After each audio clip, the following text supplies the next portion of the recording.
আসসালামু আলাইকুম রহমতুল্লাহ, welcome back to my another video. So আশা করি সকলে ভালো আছেন। সো আজকের ভিডিওটা অনেক দুঃখের সহিত ভিডিও বানাতে হচ্ছে, কারণ টিপিএফ নামে একটা প্ল্যাটফর্ম ছিল, সেটা এখন আজকে স্ক্যাম করে যাওয়ার সময় আমাকে ফাঁসিয়ে দিয়ে গেছে।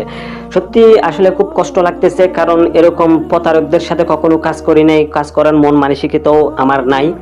তো এখন হচ্ছে ওরা যখন আমাকে বারবার বলছিল তাদের নিয়ে প্রচার করার জন্য, আমি প্রচার করি নাই, যার কারণে ওরা আমাকে ফাঁসিয়ে দিয়ে গেছে। এখানে 2টা নাম্বার, অবশ্যই 2টা নাম্বার আমার।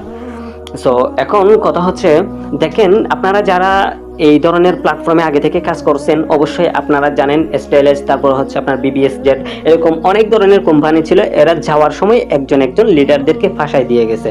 তো এটা কি আপনারা জানেন না? আর আপনারা জানার পরেও আমাকে অনেকজন বিরক্ত করতেছেন। সো এটাও জানেন যে এরা টাকা কি আমার হাতে দিবে কি দিবে না, এটা অবশ্যই আপনারা জানেন, অবশ্যই ভালো করে আপনারা জানেন। সবকিছু জানার পরেও কেন আমাকে এত বিরক্ত করতেছেন? ভাই, একটা মানুষকে বিরক্ত করার আগে তার ব্যাকগ্রাউন্ড একটু গেটে দেখেন। হ্যাঁ, তার ব্যাকগ্রাউন্ড দেখেন আপনি, সে মানুষটা কিরকম, সে কিভাবে গ্রুপ পরিচালনা করছিল, কিভাবে মেম্বারদেরকে গাইড করছিল, এটা দেখেন। এমনকি তার পুরানা মেম্বার যারা আছে তাদের থেকে জিজ্ঞেস করেন এই মানুষটা আসলে কিরকম ছিল। সবকিছু বিবেচনা করার পর আমাকে শাস্তি দেন, আমি মাথা পেতে নেব। এ পর্যন্ত আমি যে সাইটগুলো শেয়ার করছি, অনেক যাচাই বাছাই করার পর আগে নিজে ডিপোজিট করছি, তারপর আমি সাইট শেয়ার করছি।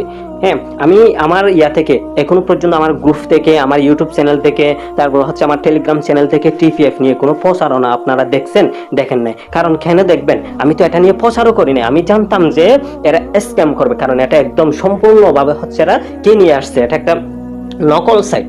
এরা থাকলেও 1 মাসের চেয়েও বেশি থাকবে না। সো এটা যখন আমি মুখ ফুটিয়ে সবাইকে বলতে চেয়েছি এবং কি বলেও দিয়েছি, তখন ওরা আমাকে সাথে সাথে অ্যাটাক করছে, আমাকে হুমকি দিছিল। আমাকে বলছে তোমার নামে আমরা কি করব, মামলা করব, এবং কি তুমি কেন আমাদের কোম্পানি নিয়ে অপচয় করতেছো।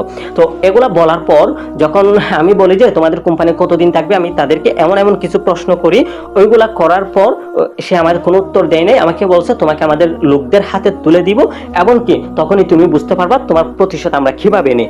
ওইরকম আমাকে কিছু মেসেজ দিছিল। সো এগুলো আমি আসলে মনে করছিলাম ব্লক করবে না, আমার সাথে আরো কিছুদিন কথা বলবে, সাথে সাথে ব্লক করার পর টেলিগ্রামে তো সব মেসেজ চলে যায়। সো আমি ওইগুলো স্ক্রিনশট রাখতে পারিনি। হোয়াটসঅ্যাপে একটা স্ক্রিনশট রাখছিলাম, আমি তাকে বলছিলাম আমি তোমার নামে মামলা দিব, ওটা আমার হোয়াটসঅ্যাপ গ্রুপে আমি দিয়ে দিছি, এমনকি টেলিগ্রাম চ্যানেলও দিয়ে দিছি। সো ওরা লিখছে যে এখানে আপনাদের সাথে দেখা হয়ে তাদের ভালো লাগলো, আবার এমনকি ইরানের সাথে যুদ্ধ হচ্ছে, তাদের এখানে থাকা সম্ভব হচ্ছে না। ভাই, ইরানের সাথে যুদ্ধ হচ্ছে, তোদের কাজ চলবে নেটওয়ার্কে। হ্যাঁ, তোরা ওদের মাধ্যমে তাদেরকে টাকা দিবি।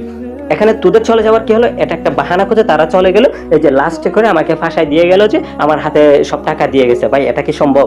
এটা কি বিশ্বাস করা যায়? এরা যে অন্যজনকে টাকা দিয়ে যাবে?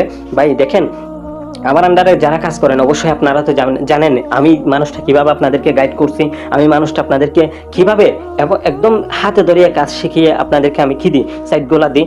সো এখন হচ্ছে যারা এগুলো জানার পরেও আমাকে বিরক্ত করবেন, অবশ্যই করার কিছু নাই, আমি দেখি তাদের জন্য কি করতে পারি। আর একটা কথা হচ্ছে ভাই, আপনাদেরকে আমি সবকিছু ক্লিয়ারলি বলে দিলাম, দয়া করে আমাকে আর কেউ বিরক্ত করবেন না। হ্যাঁ, এই ভিডিওটা দেখার পর সবাই একটু শান্ত হয়ে থাকেন। সবাইকে আসসালামু আলাইকুম। হ্যাঁ, আরেকটা কথা বলি ভাই, এই সাইটগুলো হচ্ছে চিরকাল থাকে না। এগুলা আমরা যখন ডিপোজিট করি, এরপরে মনে করি যে এটা স্ক্যাম, এরপরে মনে করি যে আজকের দিনটা শেষ দিন, এরকম করে করে আমাদের কিছু সাইট 8 মাস যায়, কিছু 9 মাস যায়, কিছু 5 দিন, কিছু 10 দিন, কিছু 1 মাস, এরকম করে করে সাইটগুলা চলে যায়। আমি একটা কথা বলি, কেউ এরকম সাইটগুলাতে সব টাকা ডিপোজিট করবেন না। 1000 টাকা 2000 টাকা ডিপোজিট করে করে আপনারা কি করবেন, 10টা সাইটে কাজ করবেন, একটা না একটা থেকে যাবে, ওটা থেকে আপনার সব টাকা উঠে যাবে। হ্যাঁ, অন্তত এই পরামর্শটা নিয়ে আপনারা কাজ করিয়েন। তো সবাই বুঝতে পারছেন। আসসালামু আলাইকুম ওয়া রাহমাতুল্লাহ।